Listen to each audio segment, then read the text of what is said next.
What would you do if you came home from work and everything you owned was sitting on the sidewalk? Not inside your apartment. Not packed neatly in boxes waiting for you. I mean outside. On the curb. Where anyone walking by could touch it, move it, or take it. Because that's exactly what happened to Maya Thompson. And the strangest part? Before we continue, please hit the like button, subscribe to the channel, and turn on the notification bell for updates. When her landlord texted her the words that would send most people into full panic mode, she didn't argue. She didn't beg. She didn't even sound upset. She simply replied with 2 words. No problem. But here's what her landlord didn't know. Maya wasn't surprised by the message. And she definitely wasn't helpless. In fact, while he was standing outside her apartment building feeling victorious, Maya was already sitting in a parked car across the street, watching everything. And she was already on the phone with someone who was about to turn his victory into a very expensive mistake. But before we get to that moment, you need to understand how the situation even started. Because stories like this don't explode out of nowhere. They build slowly, quietly. And sometimes the person causing the problem thinks they're being clever. Maya Thompson was 32 years old, organized, calm under pressure, and the type of person who handled problems methodically instead of emotionally. She worked as an administrative coordinator at a large hospital in Columbus, Ohio. It wasn't glamorous work, but it was stable, reliable. The kind of job where showing up on time and keeping things running smoothly mattered. And that was Maya in general. Stable, responsible, predictable. For 3 years, she had lived in the same second-floor apartment on a quiet street not far from downtown. A modest 1-bedroom unit in a small 8-unit building. Nothing fancy, but clean, affordable, and close to work. Her rent was $1,150 a month. Every payment sent on time. Every lease rule followed. No complaints from neighbors. No late nights. No issues. In other words, exactly the kind of tenant landlords say they want. But there was one problem Maya didn't realize when she first moved in. Her landlord. Rick Calder was 54 years old and had owned the building for about 6 years. On the surface, he looked like the typical small property owner. Friendly enough when collecting rent. Quick to talk about how hard it was managing properties. But tenants in the building knew something else about Rick. He liked control. And when he didn't get what he wanted, things tended to get uncomfortable. For the first couple of years, Maya barely interacted with him. Rent payments went through an online portal. Repairs were rare. Everything was quiet. Until about 3 weeks before the lockout. That's when the messages started. At first, they seemed harmless. Rick texted one afternoon asking if Maya had ever thought about moving somewhere bigger. Maybe upgrading to a nicer place. It seemed like casual conversation. But then he sent another message a few days later. If you ever wanted to move early, I could offer a small relocation payment. That's when Maya started to feel something wasn't quite right. Why would a landlord offer money to get rid of a tenant who paid on time? Curious, she mentioned it to one of her neighbors in the hallway. And the neighbor said something that made everything click. I heard he's trying to empty the building. Apparently Rick had been talking about renovations. Modern upgrades. Granite counters. New flooring. The kind of improvements that let landlords double the rent. Which meant one thing. Current tenants were suddenly inconvenient. Now here's where the story gets interesting. Most people would panic hearing that. But Maya didn't. She politely declined Rick's offer and went back to her routine. If he wanted her out, he would have to follow the same legal process every landlord has to follow. And that process takes time. At least, that's how it's supposed to work. Then came Tuesday. A completely normal morning. Maya left her apartment at 7:10 a.m., coffee in one hand, laptop bag over her shoulder. She locked the door behind her like she had hundreds of times before. Nothing looked unusual. No warning signs. No indication that by lunchtime, her life would be sitting on the sidewalk. At 12:42 p.m. her phone buzzed while she was at her desk. A text message. From Rick. Short. Direct. Aggressive. Your stuff is outside. I changed the locks. For a moment Maya thought it had to be a joke. Then her stomach dropped. Because Rick wasn't the joking type. Now imagine receiving a message like that in the middle of a workday. Would you panic? Would you drive straight home? Would you start calling the police? Most people would. But Maya did something different. Instead of reacting immediately, she opened an app on her phone. Because there was something inside the apartment that Rick didn't know about. A small security camera pointed toward the living room and entryway. And when Maya checked the live feed, her suspicions became reality. 2 men were carrying her furniture out the door. Box after box. Chair after chair. And standing near the hallway, watching it all like a supervisor on a construction site, was Rick, laughing with the workers as they hauled her belongings out of the apartment she still legally rented. That's when her sister Lena called. And Lena's reaction was exactly what you'd expect. Call the police right now. But Maya didn't do that. Instead, she calmly closed the camera app, grabbed her bag, and left work early. But she didn't drive straight to the building. She parked across the street and watched. Her couch on the curb, her bookshelf leaning against a tree. Strangers walking past the pieces of her life like it was yard sale clutter. Then she picked up her phone and texted Rick back. No problem. Rick saw the message almost immediately. From across the street, Maya could see him smile. He thought the problem was over. He thought she was giving up. What he didn't realize was that Maya was already on a phone call, and the person on the other end of that call was listening very carefully. A housing attorney named Daniel Reyes. And after hearing everything Maya described, Daniel said something that made her sit a little straighter in her seat. Stay where you are. There was a pause. Then he added quietly, because what your landlord just did could cost him a lot more than rent. Have you ever seen someone break the law so confidently that they don't even realize they're digging their own hole? Because that's exactly what Rick Calder was doing. Right now. Across the street from Maya. He stood outside the apartment building like a man who had just solved a problem. Hands on his hips. Talking casually with the 2 workers who had just finished carrying her furniture outside. To him, the situation was simple. Tenant gone. Apartment cleared. Renovation ready. But the reality? He had just committed one of the most expensive mistakes a landlord can make. And Maya knew it. Still sitting quietly inside her parked car, she watched everything unfold while her phone rested against her ear. Daniel Reyes was still on the line. If you had walked past Maya's car at that moment, you might have assumed she was just another person sitting on a call. Calm. Quiet. Almost relaxed. But what she was doing was something far more important. She was documenting. Because Daniel had asked her one very specific question a few minutes earlier. Did you record any of this? And Maya's answer had been simple. Yes. The security camera inside her apartment had captured everything. Rick unlocking the door. The workers entering. Boxes being carried out. Furniture dragged across the floor. Even the moment one of the workers paused in the doorway and asked something that Maya could hear faintly through the camera's audio. Are we allowed to do this? Rick's response? A shrug. She moved out. Except Maya hadn't moved out. Her lease still had months left. Her rent had been paid. And most importantly, Rick had never filed a legal eviction, which meant everything happening on that sidewalk wasn't just wrong. It was illegal. But here's the thing most people don't realize. Illegal evictions happen more often than you'd think. Sometimes landlords change locks. Sometimes they shut off utilities. Sometimes they remove belongings to force tenants out. It's called a self-help eviction. And courts hate it. Because there is a very specific legal process landlords must follow if they want someone out of a property. First comes a written notice. Then a waiting period. Then a court filing. Then a hearing. Then, if the landlord wins, a sheriff or bailiff carries out the eviction. Notice something important there? At no point does the landlord get to just change the locks. But Rick either didn't know that, or he thought Maya wouldn't fight back. Across the street, Maya watched as one of the workers leaned Rick's final box against the curb. Rick brushed his hands together like the job was finished.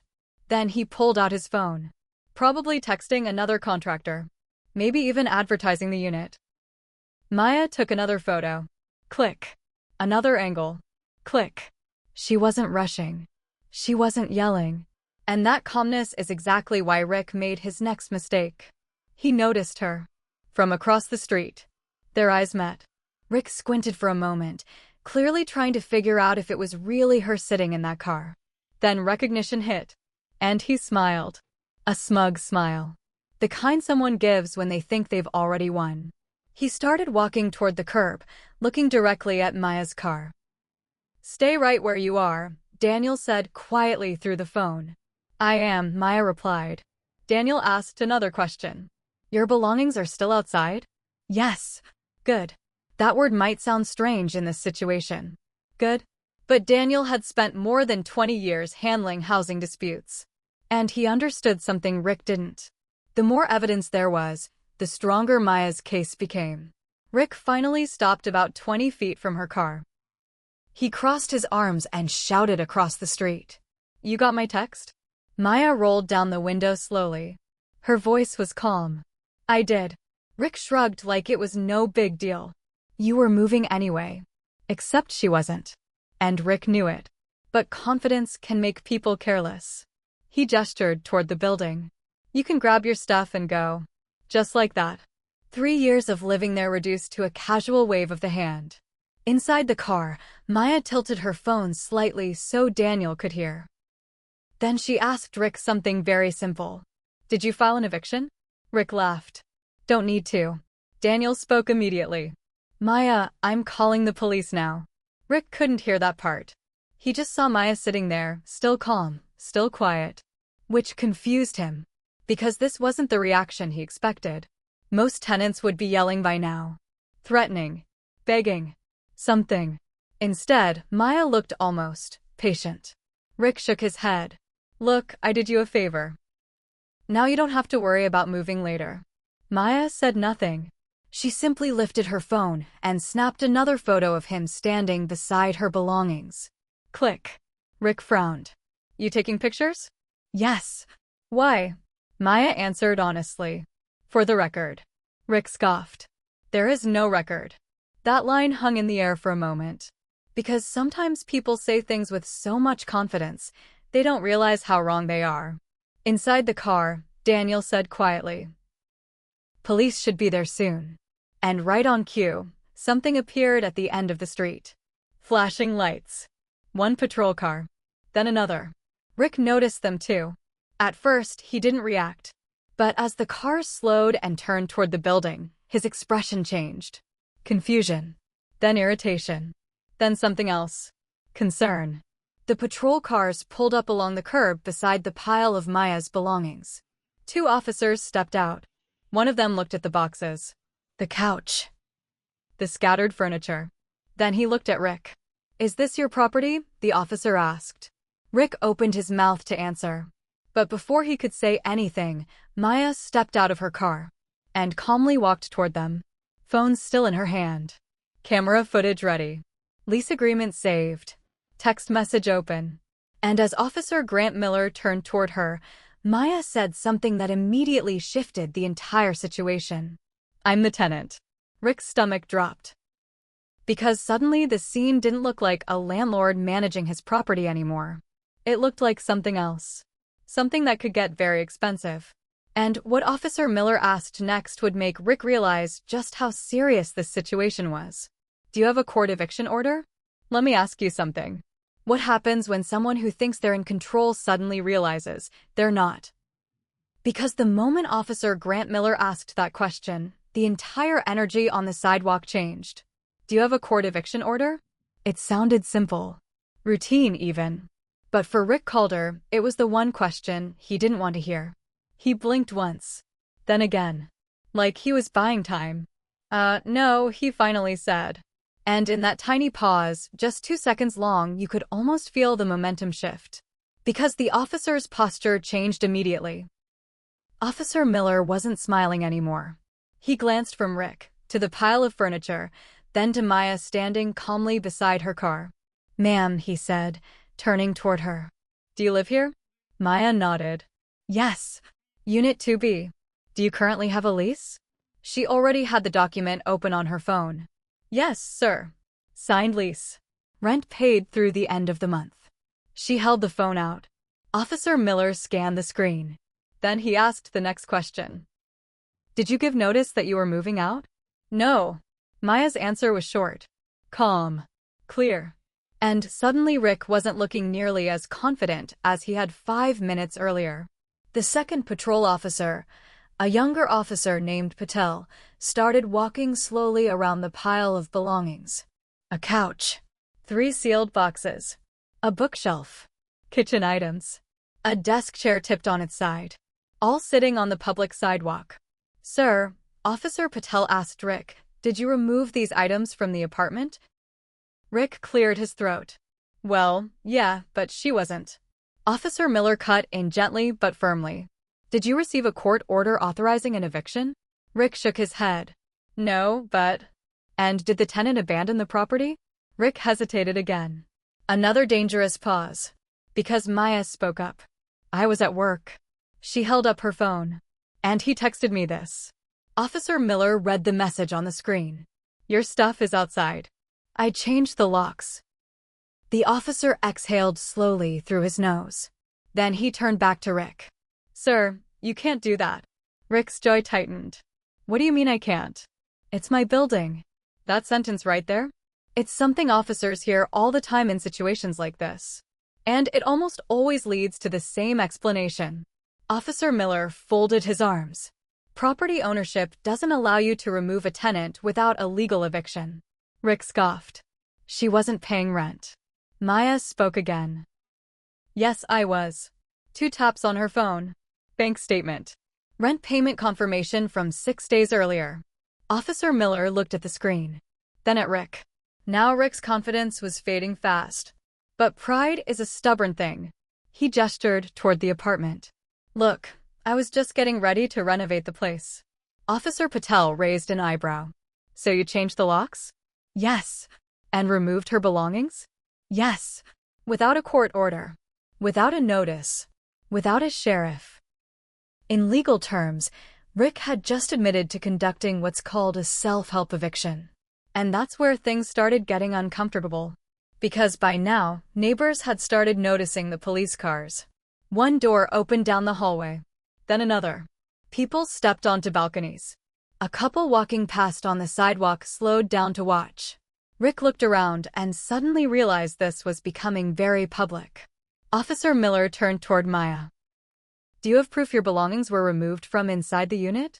Maya didn't even need to answer. She simply tapped her phone and turned the screen. Security footage began playing. The officers watched. Rick unlocking the door. Workers carrying boxes. Furniture being dragged across the floor. And then Rick himself standing in the hallway giving directions. The younger officer let out a quiet whistle. Well, he said. That's pretty clear. Rick looked like someone had just pulled the ground out from under him. Because in his mind, this situation had been simple. Tenant gone. Problem solved. But now there were police officers standing on the sidewalk, watching video evidence of exactly what he'd done. Officer Miller looked at Rick again. You need to restore this tenant's access immediately. Rick frowned. What? Put the lock back or provide her a key. Rick shook his head. But the place is empty now. Officer Miller gestured toward the sidewalk. That's because you put her belongings out here. For the first time since the police arrived, Rick looked genuinely nervous. Well, we can work something out, he muttered. Maya said nothing. Instead, she took another photo. Click. Documentation. Daniel's voice came through the phone again. Ask the officer to note the condition of the property. Maya repeated the request calmly. Officer Miller nodded. That's reasonable. The officers stepped inside the apartment briefly. Rick followed them. Maya waited near the door. Inside, the unit looked exactly how you'd expect after a rushed removal. Empty corners where furniture had been. A scratch across the floor. A lamp cord torn loose from the wall. When the officers came back outside, Officer Miller made a few notes on his tablet. Then he turned to Rick again. You're going to need to unlock the apartment and allow the tenant back inside. Rick swallowed. But the mover's all ready. Sir. Officer Miller's tone was firm now. Restore access. A long moment passed. Rick reached into his pocket. pulled out a key, walked to the door, unlocked it. The metal lock clicked open. That sound, small as it was, completely reversed the power dynamic. Because 10 minutes ago Rick had been the one deciding who could enter the building. Now the police were telling him what he had to do. Maya walked inside. The apartment felt strangely hollow without her furniture. But she didn't react emotionally. Instead, she did exactly what Daniel told her to do. She photographed everything. The empty living room, the marks on the floor, the missing items. Every detail documented. Outside, Rick stood on the sidewalk rubbing his temples. The confident landlord from earlier had disappeared. Now he looked like a man doing mental math, trying to calculate how bad the situation might get. And he didn't have long to wonder. Because as Maya stepped back outside, Daniel's voice came through the phone again. "All right," he said calmly. "I've heard enough." Maya leaned against her car. "What now?" There was a brief pause on the line. Then Daniel said something that made Rick's situation go from bad to much worse. "I'm filing the lawsuit tomorrow morning." What happens when someone realizes their quick solution might cost them tens of thousands of dollars? Because that's the moment Rick Calder was slowly approaching. And he didn't even fully understand it yet. The police had already left. Maya had regained access to the apartment.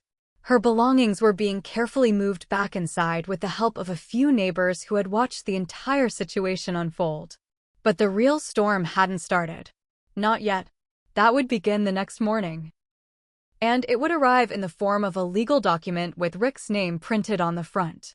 A lawsuit. But before we get there, picture the rest of that afternoon. Rick stayed unusually quiet while Maya moved her belongings back inside. The same man who had been smirking across the street earlier now avoided eye contact entirely. That confidence was gone. Instead, he paced near the end of the sidewalk, occasionally glancing toward the police report Officer Miller had finished writing before leaving. Because police documentation in situations like this, that becomes evidence. And Rick knew it. At one point he walked toward Maya again, this time with a completely different tone. "Look," he said, hands slightly raised. "We don't need to make this a big thing." Notice the change. Earlier that day, he had acted like she didn't matter. Now he wanted to talk. Maya didn't stop stacking boxes. "What do you mean?" she asked calmly. Rick scratched the back of his neck. "I mean, we can fix it. I'll give you a break on rent this month or something." A break on rent. After illegally locking someone out of their home. Maya almost laughed, but she didn't. Instead, she said the one sentence Daniel had already told her to use if Rick tried to negotiate. "You should talk to my lawyer." Rick froze. "Your lawyer?" Maya nodded. "Yes." That word landed like a weight. Because up until this moment, Rick had probably assumed Maya would complain, maybe threaten to leave, maybe write a bad review online. But a lawyer? That meant something different. Legal consequences. Financial consequences. Real consequences. Rick's expression shifted again. "Well, maybe we don't need lawyers involved." But Maya had already turned back toward the apartment. Conversation over. And that night, while Rick sat at home replaying the entire day in his head, Daniel Reyes was preparing paperwork. Daniel had handled hundreds of housing cases during his 20 years as a tenant attorney. And when Maya sent him the evidence that evening, he responded with a simple message. "This is one of the clearest illegal lockout cases I've seen." Think about what Rick had done. He had texted proof. He had been filmed supervising the removal of property. Police had documented the scene. And Maya still had an active lease. In legal terms, the evidence wasn't just strong. It was overwhelming. Which meant Daniel could file multiple claims. Illegal eviction. Interference with tenant property. Housing law violations. And damages. The next morning at 9:07 a.m., the paperwork was officially filed. Rick Calder received notice later that afternoon. If you've never received a legal complaint before, imagine opening an envelope and seeing your name printed next to the words civil lawsuit. Rick sat at his kitchen table reading the document twice. Then a third time. Because the number on page 3 didn't seem real. $28,000 in claimed damages. His stomach dropped. Rick immediately picked up the phone and called Maya. It rang twice. 3 times. She answered. Hello. Rick tried to sound calm, but the tension leaked through his voice. Maya, I just got some paperwork here. Yes, she said. We filed yesterday. Rick swallowed. $28,000? That's the claim. Rick rubbed his forehead. Listen, this is getting out of hand. Maya stayed quiet. Rick kept talking. You got back into the apartment. Nothing's missing. So maybe we can settle this without court. There it was. The word every lawyer expects in situations like this. Settle. But Maya didn't respond emotionally. Instead, she repeated the same sentence. You should talk to my lawyer. Rick's frustration slipped through. Can you at least tell me who the lawyer is? Maya paused for a moment. Then she answered. Daniel Reyes. Silence. Long silence. Because in Columbus Housing Court, that name meant something. Daniel Reyes had built a reputation representing tenants in cases exactly like this. Landlords knew him. Judges knew him. And, more importantly, he had won a lot of cases. Rick hung up the phone a few seconds later without saying another word. But the story didn't stop there. Because once news of the lawsuit started circulating around the building, something unexpected happened. 2 other tenants knocked on Maya's door that week.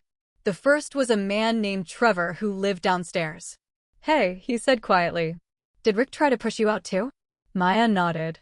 Trevor sighed. He offered me money to leave last month. Then another neighbor mentioned similar pressure. Suddenly Rick's situation looked even more dangerous. Because if Maya won her case, other tenants might start asking questions too. Rick realized something terrifying. This wasn't just about one apartment anymore. This could become a pattern. And patterns in court cases? They attract attention. Within 2 weeks, Rick's attorney contacted Daniel to begin settlement discussions. The first offer arrived by email. $3,000. Daniel laughed when he read it. He forwarded the message to Maya with one sentence. Not even close. A few days later, the second offer came. $10,000. Better. But still nowhere near the potential court damages. And Daniel knew something Rick's lawyer also understood. The security footage made the case extremely hard to defend. Finally, Rick asked his attorney a question he probably should have asked before changing the locks. What happens if we lose? The attorney answered honestly. You'll likely pay damages, plus her legal fees. Rick stared at the ceiling. Because suddenly that $28,000 claim didn't seem so unrealistic. But the most uncomfortable part for Rick wasn't the money. It was the uncertainty. Because the footage Maya had captured, the texts, the police report, if those were presented in front of a judge, the outcome might be worse than he imagined. And as settlement talks continued behind closed doors, Rick began realizing something he hadn't understood the day he sent that message. Changing the locks wasn't the end of the problem. It was the moment he created a much bigger one. And the final price of that mistake was about to become very real. But what happened next was the part of the story Rick definitely didn't see coming. Have you ever sent a message you immediately wished you could take back? Maybe a text sent too quickly. Maybe words written out of frustration. Now imagine sending a message that ends up costing you nearly $30,000. Because that's exactly what Rick Calder was about to learn. And it all started with 10 words. Your stuff is outside. I changed the locks. At the time he sent it, Rick thought the situation was finished. Tenant gone. Apartment empty. Renovation ready. But what he didn't realize was that the moment he pressed send, he had just created the strongest piece of evidence in Maya's entire case. And over the next few weeks, that single message would come back to haunt him. Settlement negotiations between the lawyers continued quietly. Rick's attorney knew the case was bad. Not complicated. Not uncertain. Bad. Because when tenant law violations are this clear, judges tend to react strongly. Especially when there's video evidence, police documentation, and written proof from the landlord himself. Daniel Reyes understood that too. Which is why he wasn't rushing. Time was working in Maya's favor. Each week that passed increased Rick's anxiety. And it also increased the pressure to settle before the case ever reached a courtroom. But here's something interesting about legal disputes. Sometimes the biggest turning point isn't a dramatic courtroom moment. It's a quiet conversation between attorneys. That conversation happened during mediation. Rick sat on one side of the conference room table, his attorney beside him. Across the table sat Maya and Daniel. For the first time since the day of the lockout, Rick actually looked directly at Maya. Not with arrogance, not with irritation, but with the uneasy expression of someone realizing they had badly misjudged a situation. The mediator began by reviewing the basic facts. Active lease. No eviction notice. Locks changed. Property removed. Police report filed. Video evidence recorded. Each point made Rick shift slightly in his chair. Then the mediator said something simple. Mr. Calder, the court typically views self-help evictions very unfavorably. That's a polite legal way of saying judges really don't like when landlords try to bypass the eviction process. Rick's attorney leaned toward him and whispered something. Rick nodded slowly. Then the settlement number finally appeared on the table. $28,000. Plus Maya's legal fees. The room went quiet. Rick stared at the document. The same number that had made his stomach drop weeks earlier. Except now it wasn't just a claim. It was the price of making the problem go away. He rubbed his temples. Because at this point the math had become painfully clear. Going to trial could cost even more. Legal fees. Court costs. Possible additional damages. And worst of all, the security footage would be played in court. Rick supervising the removal of Maya's belongings. The text message. The police report. It would all become public record. Rick exhaled slowly. Then he signed. Just like that, the case was settled. $28,000 paid to Maya. Her legal fees covered. And the lease officially terminated with no penalties. But the agreement included something else too. Rick would be required to attend a landlord compliance program on tenant law. In other words, a class designed to teach property owners the exact rules he had ignored. For Maya, the settlement meant something different. Closure. Within 2 months, she moved into a new apartment across town. A slightly larger place. New building. New management. And one very important difference. This time, she made sure to install a security camera on day 1. Just in case. Looking back on everything that happened, the strangest part wasn't the lawsuit. Or the police involvement. Or even the settlement. It was Rick's original assumption. He believed Maya wouldn't fight back. That she'd panic. Grab her belongings. Disappear quietly. But the calmest response in the entire situation ended up being the most powerful one. Remember the moment from the beginning of the story. Rick sends the message. Your stuff is outside. I changed the locks. And Maya responds with 2 simple words. No problem. At the time, Rick probably thought that meant she was giving up. But in reality, those words meant something very different. It meant she had already started solving the problem. Across the street. On the phone. With a lawyer who understood exactly what Rick had done. And how expensive that mistake could become. Stories like this happen more often than people realize. Illegal evictions. Lock changes. Tenants pressured to leave. And many times, people assume they have no power to stop it. But laws exist for a reason. And sometimes the person being underestimated turns out to be the one holding the strongest cards. In this case, Rick thought he was removing a tenant. Instead, he triggered a lawsuit. And the text message he sent so casually? It became the evidence that helped cost him $28,000. So here's a question for you. If you were in Maya's situation, what would you have done? Would you panic? Argue? Drive straight home? Or would you do what Maya did? Stay calm. Document everything. And make one phone call. Because sometimes the biggest mistake someone can make is assuming the quiet person they're taking advantage of doesn't already have a lawyer ready to answer.